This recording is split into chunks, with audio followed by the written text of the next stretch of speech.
Human rights থেকে আমরা তদন্ত আসছি যে আপনার এখানে জোরপূর্বক আপনার উপরে নির্যাতন হয়েছে এবং আপনার এই ঘরগুলা ভাঙিয়ে দিয়েছে 3-4 জন মিলে। আপনারা একটু বলেন দাবি কি? আর দাবি আর ভাই আজ জমি খায় দলিল আছে, এক দলিল রেস্টুরি এইটা আর ভাই নামে মানে হেতে হেটার মধ্যে টাইস দিয়ে বিল্ডিং করি ওনা এটা ভাঙিয়ে গেছে। ভাঙি কি কয় কয় তখন মসজিদের। আপনার দাবি কি? আর দাবি হলো আর ভাই আর জমি খায়, আর ভাই জমি খায়। এখানে মসজিদের কোনো বিষয় না, মসজিদের কোনো জমি নেই। আপনার গরুগুলো ভাঙিয়ে দিয়েছে? গরু ঘর ভাঙছে। এখন গরুগুলো মাইনের বাড়িতে।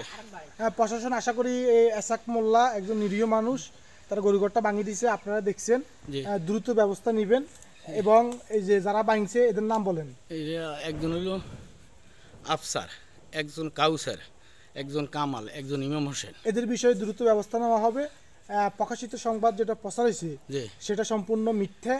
এখানে মসজিদের কোনো জমি নাই, এখানে এই জমিটা মূলত এস বন্টন হয়েছে, মুখে এস বন্টন হয়েছে। এরা এদের জমিতে টাইস করে বিল্ডিং করছে। এরা তো আর বিল্ডিং করে না, এরা গরু ঘর নির্মাণ করি এখানে। এইটা আমার ঘর, এটা আমার দোকান, মাঝখানে জায়গা।